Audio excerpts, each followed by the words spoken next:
हरे कृष्णा दोस्तों। राजा परीक्षित ने कलयुग को कहाँ कहाँ रहने के लिए स्थान बताया, अब आप वो सुने। सूत जी ने कहा, हे सोनकादि ऋषियों, जिस समय का ये प्रसंग है, उसी समय रथ पर सवार वह शूद्र भी जो राजा के समान वेश बनाए हुए था तथा अपने साथ बहुत सी सेना लिए हुए था, उस गाय तथा बैल के पास आकर रथ से उतर पड़ा। तत्पश्चात वह गाय तथा बैल को अपने पांव की ठोकर मारकर धमकाने लगा। उसके भयानक रूप को देखकर वे दोनों अत्यंत भयभीत हो गए। उस समय गाय रोने लगी तथा बैल ने डर कर मल मूत्र त्याग कर दिया। उसी अधर्म को राजा परीक्षित अधिक देर तक नहीं देख सके। वे अपने धनुष पर बाण चढ़ाए हुए सामने आ पहुंचे तथा अत्यंत क्रोध करके उस नृप वेशधारी शूद्र से कहने लगे, अरे नीच, मैं सातों द्वीपों का राजा हूँ। तू किस देश का राजा है जो हमारे राज्य में रहकर मेरी प्रजा को दुख दे रहा है? राजाओं का यह धर्म कभी नहीं है कि वे अपनी प्रजा को कष्ट पहुँचाए। भगवान श्री कृष्ण चंद्र जी महाराज साकेत धाम को पधार गए हैं तथा गांडीवधारी मेरे पितामह अर्जुन भी वैकुंठ सिधार गए हैं। संभवतः ऐसा समझकर ही तू पृथ्वी को, गाय तथा बैल को कष्ट पहुंचा रहा है। तू ऐसा अधर्म करना छोड़ दे, अन्यथा मैं तुझे अभी मार डालता हूँ। राजा परीक्षित की यह बात सुनकर वह शूद्र भयभीत हो उठा, एक और खड़ा हो गया। तदंतर राजा ने बैल से पूछा, हे वृषभ, तुम कौन हो? तुम्हारे ये 3 पांव किसने तोड़े हैं?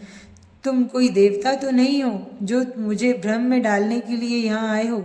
मैंने अपने राज्य में तुम्हारे समान दुखी किसी को नहीं देखा है, परंतु अब तुम शोक मत करो, अब मैं तुम्हारे कष्ट को दूर कर दूंगा। बैल से ये शब्द कहकर परीक्षित ने गाय से भी कहा, हे गो, तुम रो मत, मैं अधर्मी तथा पापियों को दंड देने के लिए प्रस्तुत हूँ। जिस राजा के देश में प्रजा कष्ट पाती है, उसकी कृति नहीं रहती, आयु कम हो जाती है, ज्ञान नष्ट हो जाता है तथा परलोक बिगड़ता है।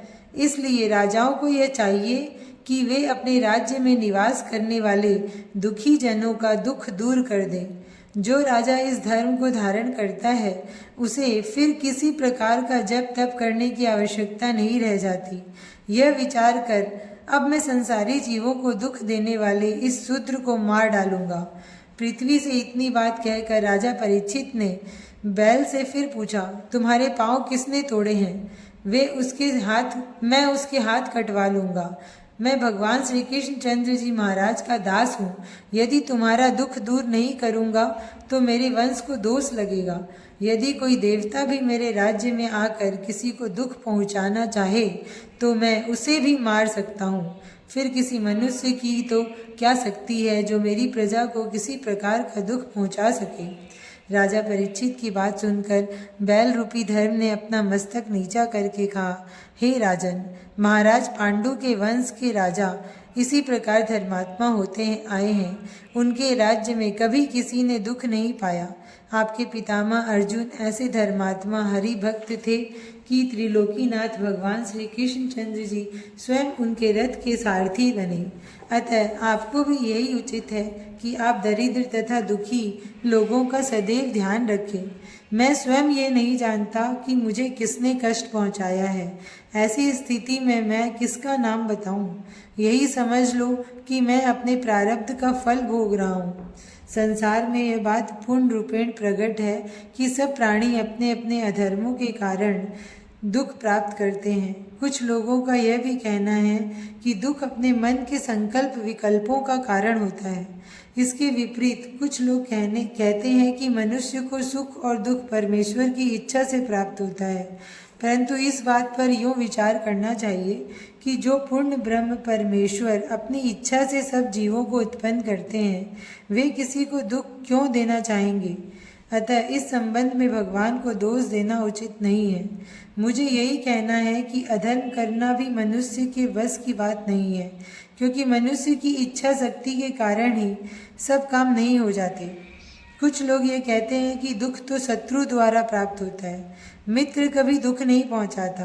सो इस विषय में यह स्मरण रखना चाहिए कि शत्रु उत्पन्न करना भी प्राणी के ही अधीन रहता है, क्योंकि जब तक प्राणी अपनी माता के गर्भ में रहता है तब तक उसका कोई शत्रु नहीं होता।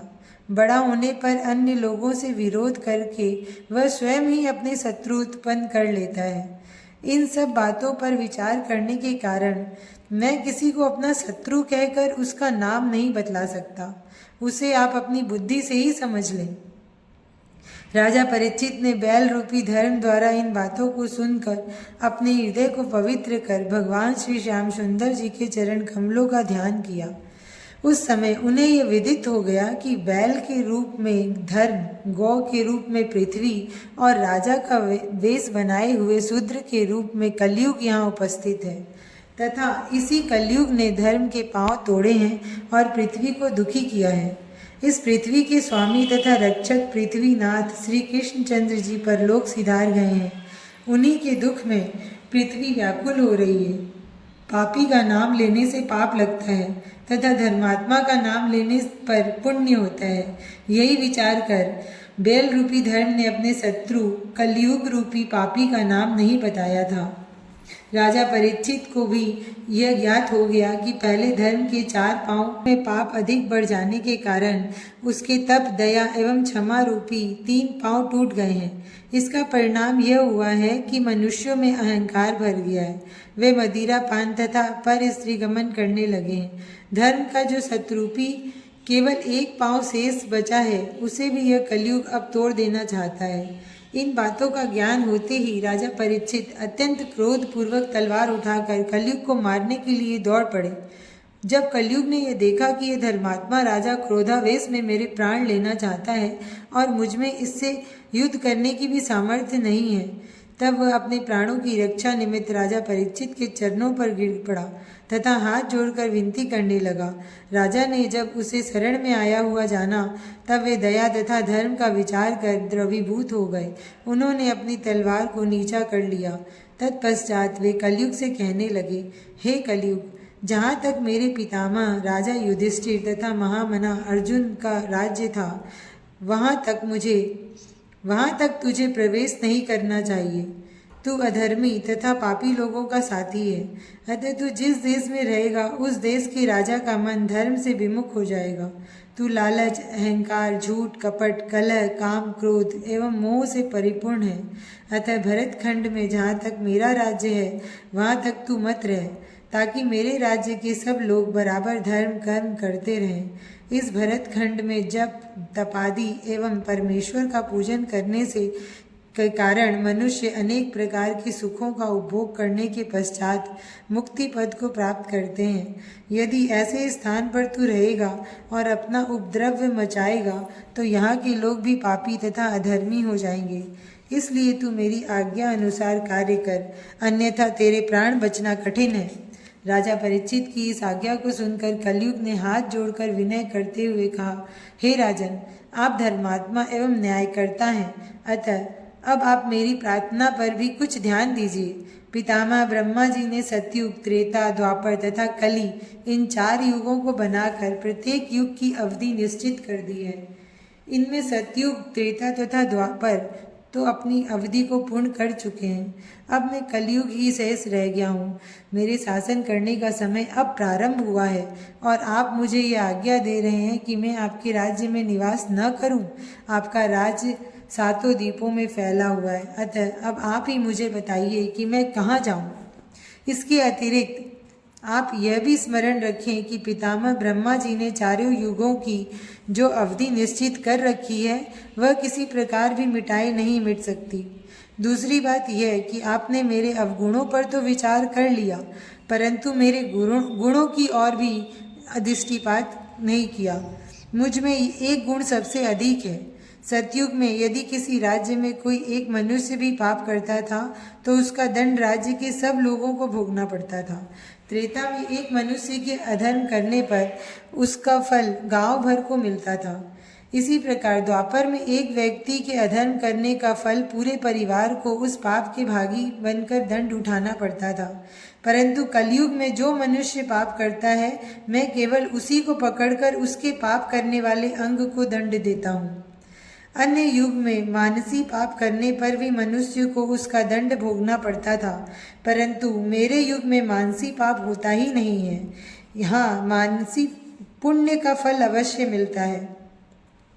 कलयुग की बात सुनकर भी जब राजा परीक्षित को उस पर दया नहीं आई, तब कलयुग इस प्रकार फिर कहने लगा, हे सम्राट, इसके अतिरिक्त मुझ में एक बड़ा गुण और भी है। वह यह कि सत्य युग में मनुष्य को 10 सहस्त्र वर्षों तक तपस्या करनी पड़ती थी, तब कहीं उसकी मनोभिलाषा पूर्ण होती थी। त्रेता युग में सहस्त्र वर्षों तक जब यज्ञ किए जाते थे, तब मनुष्य का परलोक सुधरता था। इसी प्रकार द्वापर युग में 100 वर्षों तक श्री नारायण जी का पूजन एवं ध्यान करने पर मनुष्य का परलोक सुधरता है।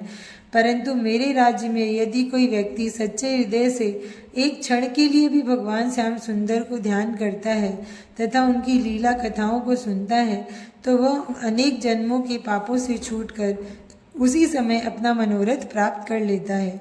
कलयुग के इस गुण को सुनकर राजा परीक्षित को अत्यंत प्रसन्नता हुई। उस समय कलयुग ने फिर इस प्रकार प्रार्थना की, हे महाराजाधिराज, अब आप कृपा कर मुझे जीवन दान दीजिए तथा ऐसा स्थान बताइए जहाँ जाकर मैं निवास कर सकूं। मैं इस समय आपके भय से भयभीत हो रहा हूँ, अतः आप जो भी आज्ञा देंगे मैं उसी के अनुसार कार्य करूँगा। जब कलयुग ने इस प्रकार बहुत प्रार्थना की, तब राजा ने उसे दीन जानकर अपने हृदय में विचार किया कि शरण में आए हुए व्यक्ति को कभी मारना नहीं चाहिए। ऐसा सोचकर राजा परीक्षित ने कलयुग से कहा, हे कलयुग, मैं तुम्हें रहने के लिए स्थान बताता हूँ। जिस जगह मनुष्य जुआ खेलते हों, जहाँ मदिरा बिकती हो, जिस स्थान पर वेश्या रहती हो तथा जहाँ जीव हिंसा होती हो, वहाँ जाकर तुम अपना निवास करो। राजा परीक्षित की यह आज्ञा सुनकर कलयुग ने फिर विनम्रता से कहा, हे राजन, इन 4 स्थानों में ही मेरा पूरा परिवार न रह सकेगा, अतः आप मुझे कुछ स्थान और बताइए। राजा परीक्षित दयालु होकर बोले, जिस कृपण व्यक्ति के पास धन तथा स्वर्ण हो, परंतु वह उसे दान तथा धर्म के कार्यों में न लगाता हो, वहाँ जाकर भी तुम रह सकते हो। इन 5 स्थानों के अतिरिक्त यदि किसी अन्य स्थान पर तुम प्रवेश करोगे तो मैं तुम्हें मार डालूंगा। तब कलयुग ने राजा परीक्षित को धर्मात्मा और बलवान देखकर सोचा, अभी राजा की यह आज्ञा मान लेनी चाहिए। इसके पश्चात राजा का मन जब किसी अवसर पर धर्म से फिरेगा, तब मैं अवसर पाकर अपना कार्य साधन कर लूँगा। यह विचार कर कलयुग जो आज्ञा कह राजा से विदा लेकर उपयुक्त स्थानों में निवास करने के लिए चला गया। इतनी कथा सुनाकर सूत जी ने सोनकादि ऋषियों से कहा, हे ऋषियों, जो व्यक्ति अपना कल्याण चाहता हो उसे इन 5 स्थानों से सदैव दूर रहना चाहिए। किसी राजा को तो ये कार्य कभी भी नहीं करने चाहिए, क्योंकि वह प्रजा का स्वामी होता है। अस्तु, कलयुग के जाने के उपरांत राजा परीक्षित ने उस बैल के टूटे हुए तीनों पांवों को ठीक कर दिया तथा गाय को भी विविध प्रकार से धैर्य बंधाया। तब बेल रूपी धर्म और गौ रूपी पृथ्वी भी अपने अपने स्थान को चले गए। राजा परीक्षित भी वहां से लौटकर अपने घर आ पहुँचे तथा ब्राह्मणों और ऋषि मुनियों को यह संवाद सुनाया। राजा परीक्षित की बात सुनकर सब लोगों ने प्रसन्न होकर कहा, हे राजन, आपने बहुत अच्छा कार्य किया है। इससे आपके राज्य में कलयुग का प्रवेश कभी नहीं हो सकेगा। तदंतर राजा परीक्षित ने अपने संपूर्ण राज्य में यह ढिंढोरा पिटवा दिया कि प्रत्येक व्यक्ति जीव हिंसा, मद्यपान, वेश्यागमन तथा जुए से दूर रहे। इसके अतिरिक्त सभी लोग अपने द्रव्य में से कुछ धन दान में दिया करें। जो व्यक्ति देवता, साधु, संत, ब्राह्मण, गौ, वेद तथा शास्त्रों को नहीं मानेगा तथा उपयुक्त 5 निश्चित कार्यों में से कोई भी कार्य करेगा, उसका संपूर्ण धन तथा अन्न छीन लिया जाएगा। महाराज परीक्षित द्वारा की गई इस घोषणा का यह प्रभाव हुआ कि सब लोग धार्मिक कार्यों में अपना मन लगाने लगे। इस प्रकार राजा परीक्षित धर्म की वृद्धि करते हुए हस्तिनापुर का राज्य करने लगे। वे सदैव आनंद कंद, ब्रजचंद्र और श्री श्याम सुंदर के चरित्र को सुनते तथा उन्हीं के चरणों में अपना ध्यान लगाए रहते थे। उनके राज्य में संपूर्ण प्रजा भी अपने धन पर दृढ़ रहकर आनंद का उपभोग करती थी। बोलो कृष्ण चंद्र भगवान की जय।